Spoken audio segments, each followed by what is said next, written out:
আপনারা দেখছেন FOB news.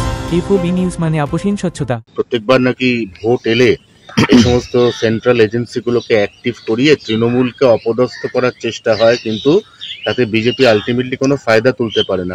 TMC কি অনুব্রতের দ্বারা অপদস্থ হচ্ছে না, মনোজিতের দ্বারা অপদস্থ হচ্ছে না, বা পার্থবাবুর মতো আর বালুবাবুর মতো লোকেরা কি কম অপদস্থ করেছে টিএমসি কে? তার চেয়ে বেশি অপদস্থ আর কে করবে? অপদস্থ হওয়ার মতো কিছু বাকি নেই, কালি লাগতে শরীরে কোথাও টিএমসির বাকি নেই। কলকাতা বিশ্ববিদ্যালয়ের অধীনস্থ সমস্ত কলেজে শুধুমাত্র নির্বাচনের সময়তেই ইউনিয়ন রুমের চাবি খোলা হবে, আদারওয়াইজ এইটা ঘরটা লক থাকবে এবং চাবিটা থাকবে সংশ্লিষ্ট কলেজ বিশ্ববিদ্যালয়ের কর্তৃপক্ষের হাতে। না, কেন ইউনিয়ন নাই? ইউনিয়নের ইলেকশন নাই, ইলেকশন তো হয় না কয়েক বছর, তো ইলেকশন হবে না তো চাবি খোলার প্রশ্ন আসছে কেন? তাহলে ইউনিয়ন রুম রাখা হয়েছে কেন? সেটা কি কেবল ওই কলেজের মেয়েদের নিয়ে এসে ধর্ষণ করার জন্য? তো সেই জন্য ওইটাই হচ্ছে ঘুঘুর বাসা। আর কলেজ ইউনিভার্সিটি চলে ওখান থেকেই, আর নেতারা ওইখানে তাদের যে সাগরেদদের পুষে রেখেছে তাদের সমস্ত সুবিধা দিয়ে রেখেছেন মৌজ মস্তি করার ওই ইউনিয়ন রুমে। এটা কোনোদিন বন্ধ হবে না। এটা কে দেখবে বন্ধ হয়েছে কি খোলা আছে?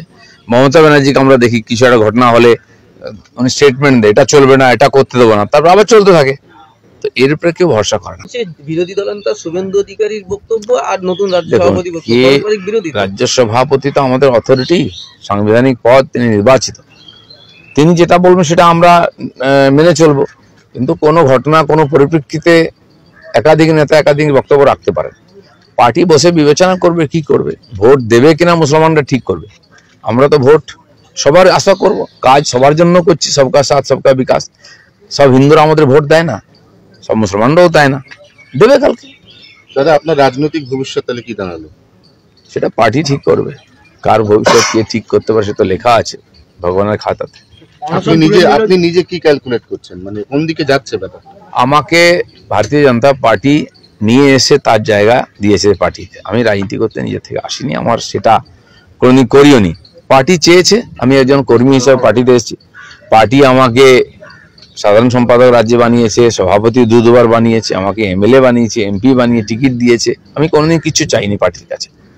আর এমনকি আজকে পার্টি আমাকে যে গাড়ি দিয়েছে আমি ব্যবহার করছি বা সিকিউরিটি, সেটাও আমি কোনোদিন চাইতে যাইনি। ঘটনা পরিপ্রেক্ষিতে পার্টির প্রয়োজন মনে হচ্ছে। পার্টির যদি মনে হয় আমি সাধারণ কর্মী হিসেবে কাজ করব, তো আমি যেমন করছি করবো, আগে কোনো পদ নেই। পার্টি যেখানে আমি ডাকে সেখানে আমি যাই, যেখানে ডাকে না সেখানে যাই না। এটাকে আমি পার্টির সিস্টেম মনে করি। আমরা সবসময় দিলীপ ঘোষকে চমক দেখি, হঠাৎ করে কোনোদিন সকালে শুনবো না তো যে দিলীপ ঘোষ তৃণমূলে জয়েন করেছে। কল্পনা করতে তো পয়সা লাগে না, করো না।